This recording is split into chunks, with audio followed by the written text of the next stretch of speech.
Hello, good evening and welcome to my humble modern railway, Bedstead Junction. Now tonight we're looking at a brand new arrival to my railway, and it's an LMS Crab. A Crab is a nickname given to the locomotives. It's a mogul, it's a 260 locomotive built for the LMS. The one you can see on the line tonight is actually in an early BR livery, BR black, and it's got the early crest on it. Now the designer of this locomotive was George Hughes, and it was designed when he was the first London, Midland and Scottish Railway Chief Mechanical Engineer working from Horwich, Bolton. They're noted for their appearance with large highly angled cylinders caused by the restricted loading gauge. These locomotives were nicknamed Crabs, a term adopted due to the unusual altitude, it says here, of their cylinders and associated gait when underway. So presumably that must mean that they sort of move like a crab as well. It looked like one then, maybe. Hughes retired in 1925, and Sir Henry Fowler altered some details before the introduction of the class in 1926. By then, all work had been on engine production had been moved to Derby. Crabs were specifically designed for express, freight and passenger duties, and with a large boiler and driving wheels they were capable of running at great speed. Locomotives were very active on the fast freight services. 245 examples were built in total. They were drawn between 1961 and 1967, and 3 have actually survived in preservation. So this is the LMS Crab. It's by Bachmann.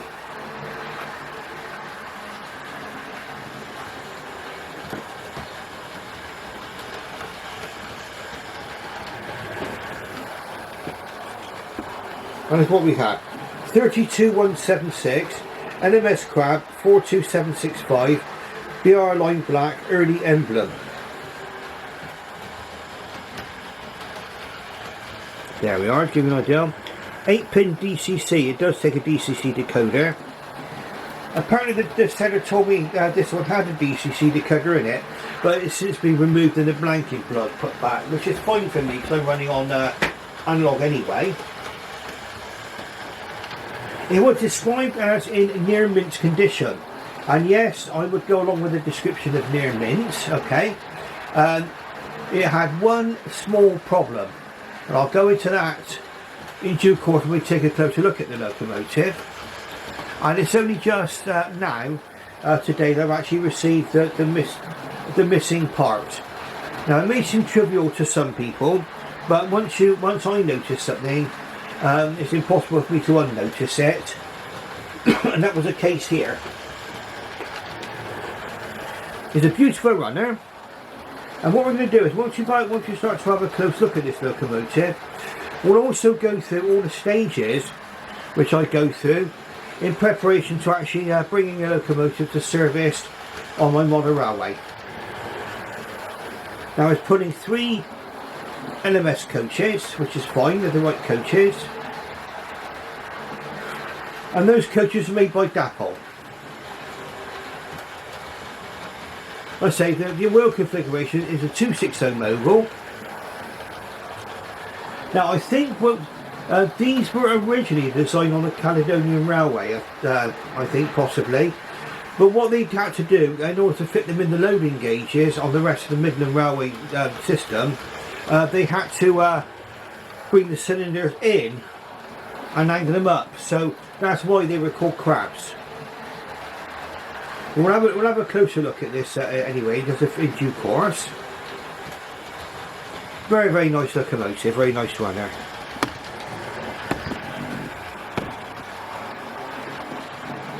Watch it going through the country station over there.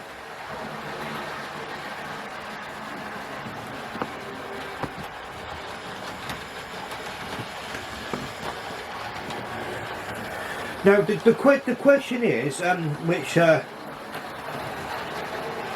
you need to ask yourself is, if you're buying locomotives from eBay, why would you be doing that? Well, one way may be that you can buy them cheaper second hand, and that's fine.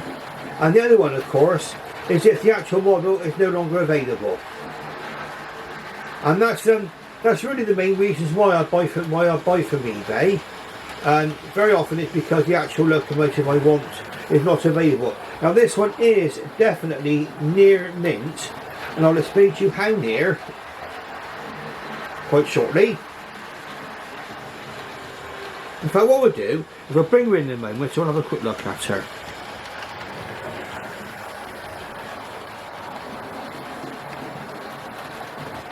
Now I have actually, let's say, gone through quite a lot to prepare this locomotive ready to go on to my layout. Now I think the first one thing that's really important is how does a locomotive behave on points? Okay, so we'll answer that question. We've been going over two sets of points on the main line circuit. Well then, what's it like when it actually goes onto one of the turnouts? Okay, so that's what I'm going to do now. I'm going to bring this one into the station, and also this will give us some idea about the actual control over the locomotive and the slow running.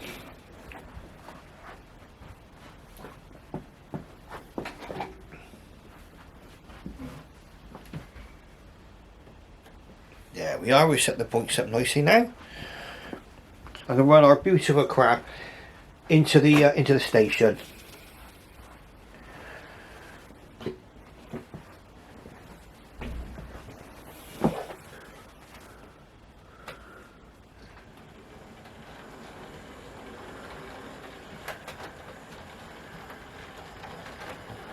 Yep, over those points beautifully.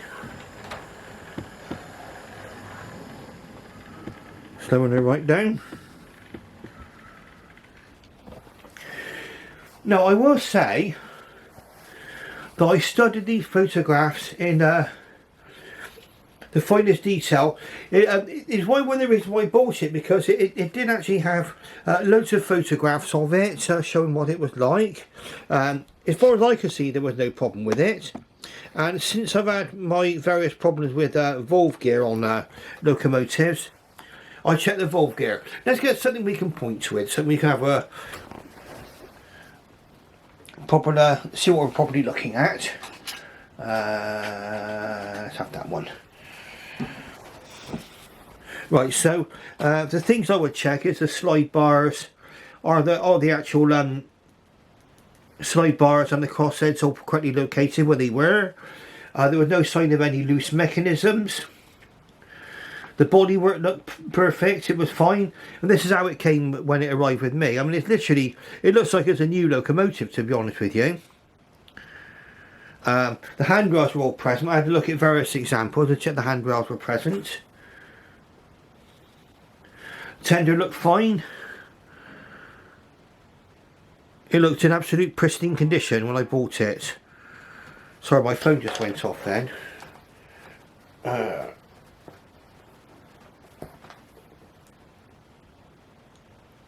Let's just pop that to one side, the phone. Put it down there somewhere. There we are. Right, so as you can see, it's in BR line black.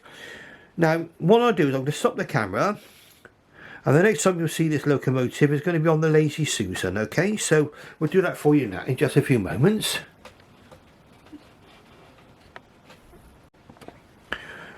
Right, so here's our lovely Crab locomotive on the Lazy Susan, right in front of the camera, so we get nice and close and personal. Have a nice 360-degree view of her. Now, you can see straight away why they were called crabs.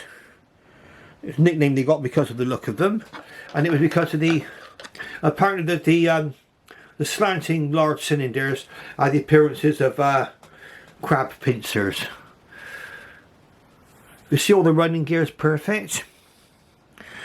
Now what I had to do as well, with all the problems I've had on my locomotives in the past, I checked that the crank pins are all tight. So there's a crank pin there, and one just sitting under the slide bar there. You need to rotate the wheels on the track to get these down so they're easily accessible. The end two are held like you need crankpin spanners for, but the middle one is actually held with a screwdriver. It's got a screwdriver slot in it. But I checked those were all already tight. I don't know if you can see it from here, but let's see, get nice and close there.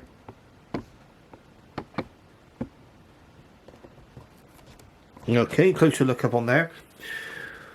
Nice detail, builder's plate there.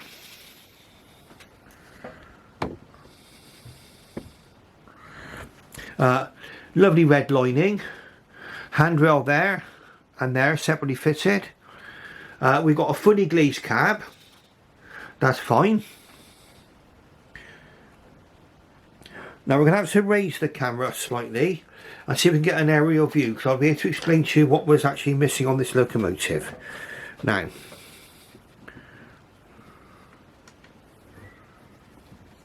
if we can get this, we're going up and away.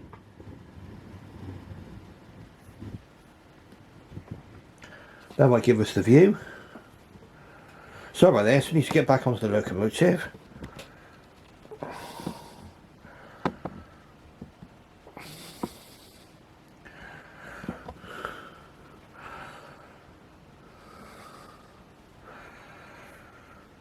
Right, let's have a look. We've got the cab there.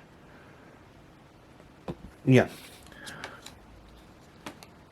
There we are, we can see it from here. They're supposed to, well, there were supposed to be two safety valves just here. Two metal safety valves. One of them was actually missing. And I thought, oh no, here we go again. It's another problematic locomotive. But I thought to myself, well, it's in otherwise pristine condition, and it was described as near mint. And, you know, but as near as you could really want it to be.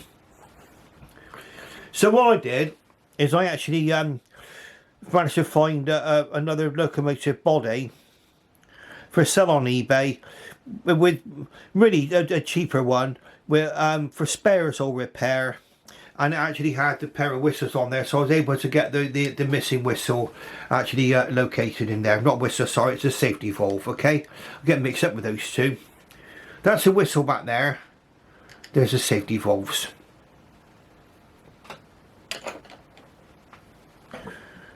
Okay, so that'll give you an idea about what I had to actually get fixed on here. And then we'll go back down to the level of the locomotive again now. So let's sorry, I need to just lower the tripod, and we'll get back on. There we go, we're back to the locomotive level again now. Now the coal load is shown as really basically it's nearly used. It's almost empty of coal, which is quite a nice feature. You can see the early crest on there with the lining, very, very nice. Separately fitted handrail there.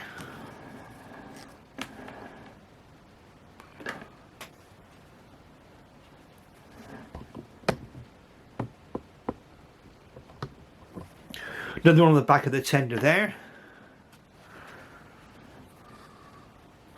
Another one here and here. We'll just zoom out just ever so slightly, I think. More of a view. So as you can see, it was apart from just that one minor detail of a safety valve being missing, it was really all complete and pristine. My wife really did look at, like I said, I did look at the valve gear, the running gear, check all that was all right. What I've done as well, I also removed the body, and I put a little bit of oil on the motor bearings, and also on the worm drive to drive the locomotive itself, the worm drive from the motor to the drive gears. And that's quite easy to do on these actually. they do differ slightly. I mean, what's happened on this one is that the boiler comes off separately. The firebox and the boiler top comes off separately as a separate piece. Whereas it appears on other examples I have seen, the whole lot has to come off on some others. This is all one big piece, but this is separate here on mine. So that makes everything really easy to get at. There's just one screw underneath, and the firebox and the boiler all lifts off, leaving the cab in situ. Quite a nice little touch there.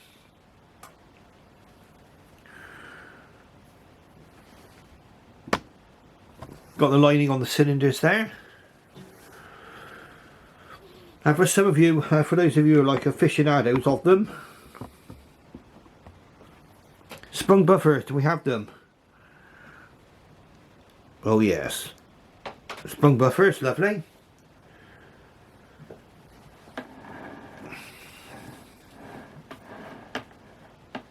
And round here again. Sprung buffers on the rear. Yes, we do have sprung buffers. So all in all, a very, very nice locomotive. There's no electrical connection between the tender and the locomotive itself. So everything's really reliant on the 6 driving wheels. And this one don't appear to have any problems running over points, as you saw. That's perfectly fine. Now I did notice on my donor body, I must have had a very, very early body on the donor body, because that one did not have a decorated cab.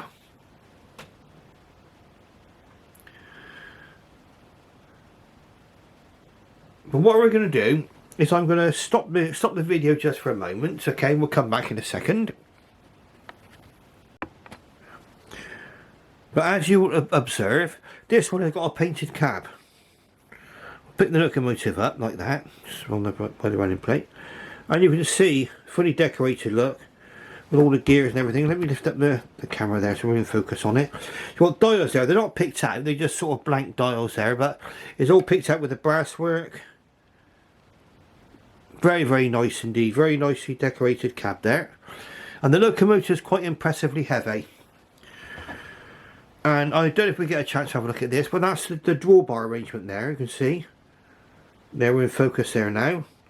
So it just, the drawbar gives you two different positions, and it actually locks on, it just actually fits onto the tender there.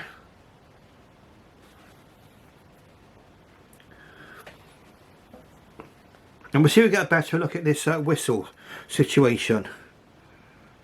There we are, you can see the 2 whistles, sorry, I keep on calling them whistles, safety valves.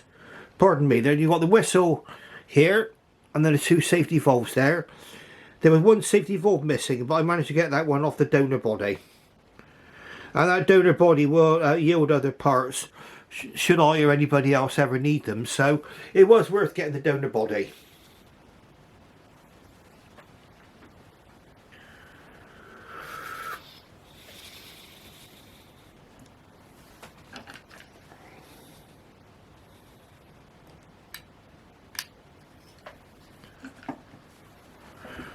And then the locomotive just hooks onto the tender like so.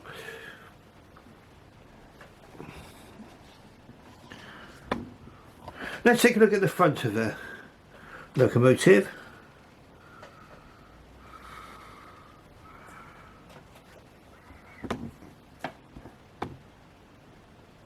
There we are, we appear to be in focus there. We've got the number 42765. A shed plate just underneath. Nice riveted detail on the buffer beam there. Got the NEM type coupling, and there's lots of stuff in the detail pack still. The brake rigging's fitted to this particular locomotive on both the locomotive and the tender. Now another problem I had with this one, and was that the weight. There's a weight inside the tender, and that would come loose. If they come loose, What's supposed to be what held them in on mine were 2 screws at the back of the tender, and the actual weight was in 2 halves. It was like a kind of a sandwich. Okay, one weight went on top of the other, and they need to be screwed back in again. One screw was loose inside the tender, and I actually found a slightly bigger screw to go on the other side, and I actually held the weight down properly, so the weight doesn't move around the tender anymore. But that was another small problem I have with this. How that came out, I don't know. I mean, whether or not that was happened in transit, and that's the thing, really. I mean, it's like, I mean, whether you're buying a new locomotive or a second-hand locomotive, no matter how well they package it, you're very much at the mercy of the people who are supposed to be transporting your locomotive from the actual seller to the buyer. And that can happen, as we know, even with brand new locomotives. But really, the rest of it was in perfectly good condition. I wasn't going to send it back because of that.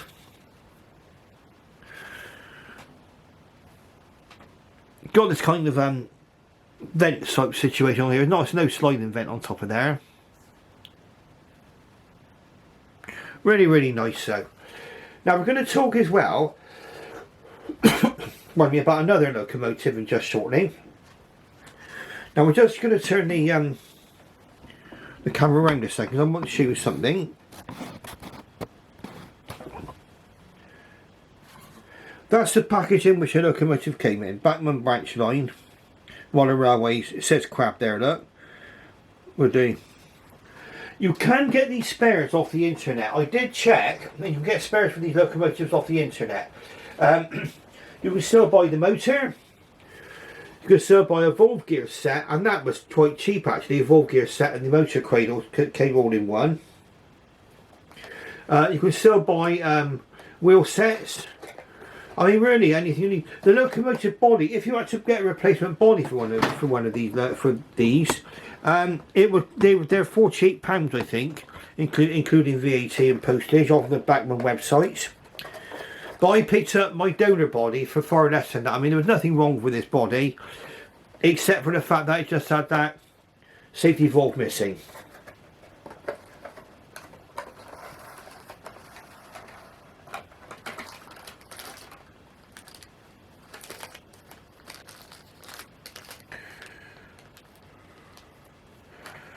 There's steam pipes, chain link couplings, all kinds of things in there. I think that's a box there for the decoder. Is that one there? There's all kinds of stuff in there, all kind of goodies in the detail pack. Some of it appears to have already been fitted. But let's get the detail pack. And I don't know whether or not this is a Bachmann thing. You probably notice, and this is a big step forward on detail packs, that's a resealable bag. The matter of fact, what I did is I bought some resealable bags for my detail packs, because once you open up the detail pack, you could end up losing parts from it. Whereas if you've got a resealable bag, it's still kept safe.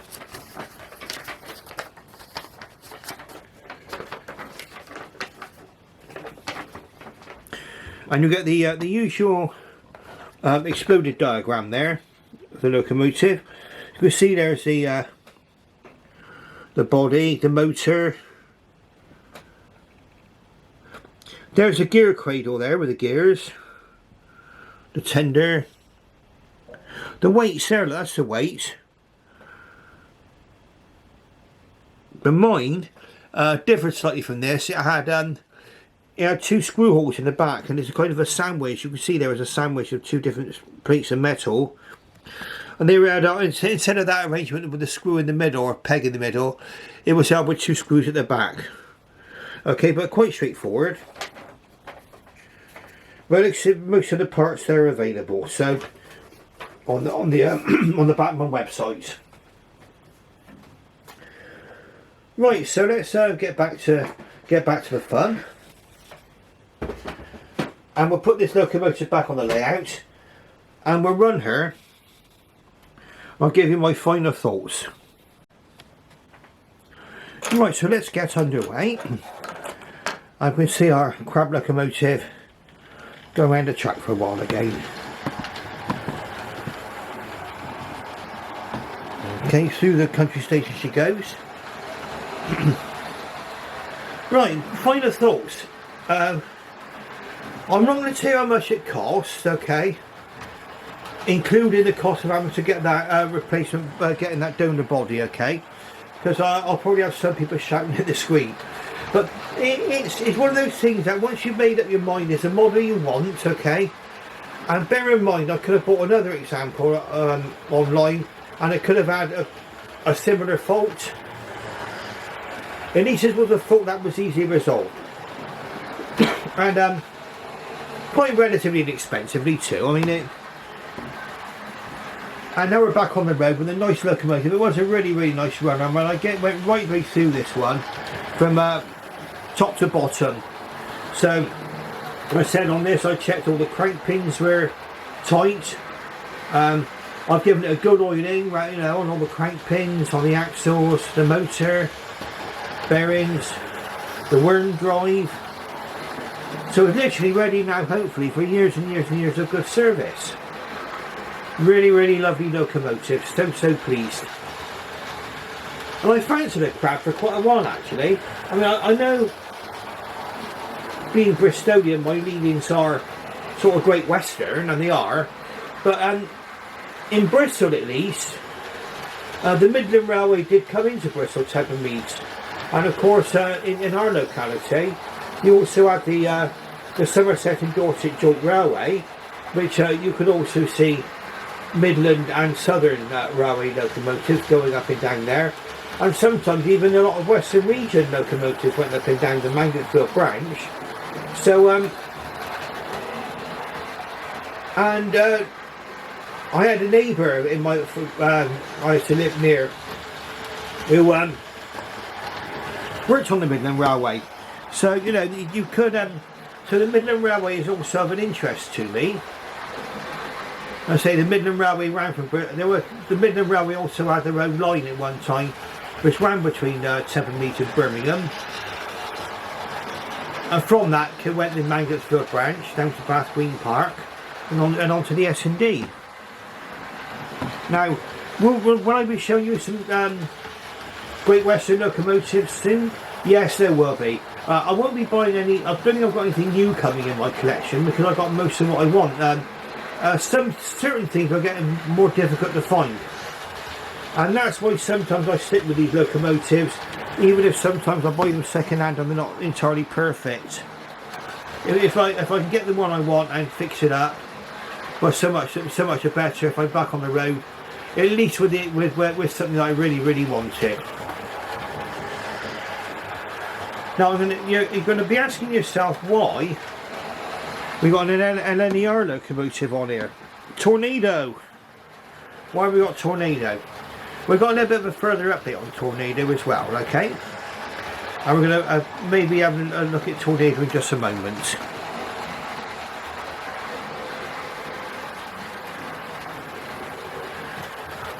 Now Tornado needed a little bit more work before it was ready for my railway.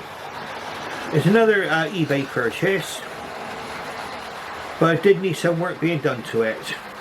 And I think really it's even you cannot. I mean, even when I've bought brand new locomotives, that's not always been an absolute guarantee that what I'm getting is going to be, you know, absolutely perfect.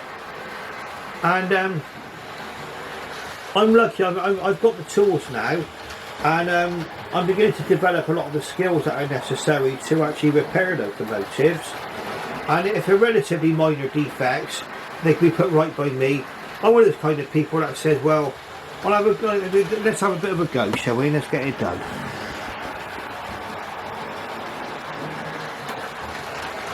Now this, I'm going to show you in a moment one of the problems I had with my Tornado. And I'm not going to, I don't think I'll run her, so I'll leave us with the Crab running. But we'll stop the video in a second. We'll have a closer look at Tornado. Right, now this is a locomotive I bought some time ago. and I was faced with a bit of a problem. Now, these tornadoes come in two different kind of versions, if I can call them versions. Now, the more newer versions can be identified by a couple of little things, okay? One is metal buffers, okay, you've got metal buffers. Not sprung, but they're metal. And you can also see that on the front of the locomotive as well, very, very nice. But one detail which you've also got as well, with these more later examples, is cab glazing. So you've got cab glazing here and here. Now, when I bought this locomotive, I thought, wow, I've got the newer one. I'm going to get the cab glazing and everything else. And lo and behold, the glazing was actually missing from this side. Okay. We'll see the glazing there now. Get a bit closer look now. Now, what I was able to do again, I was able to obtain a donor body, a spares or repaired body. Okay, should I have to do it? No, not really, but I did, and I'm glad I did now. So you've got the cab glazing now, there and there, okay, and that's a glazing piece. Now, it's a glazing piece that it contains both windows. It's all in one piece there, and it fits. They've got a separate size. Okay, now, when I looked on the internet, and I don't know whether it's a common problem, but when I looked at all the bodies that were for sale, they all had the same problem. Now, whether or not there was a bashing and went out with the right hand windows missing, I do not know. But this one had a right hand window missing. I couldn't find an example that had a right hand window in it. And eventually I did, and that's what I was able to do. I actually managed to get that glazing piece out of the old donor body and fit it in there. And another problem I had with this one was wonky wheels. But believe it or not, you could buy a wheel set for these relatively inexpensively from Hornby.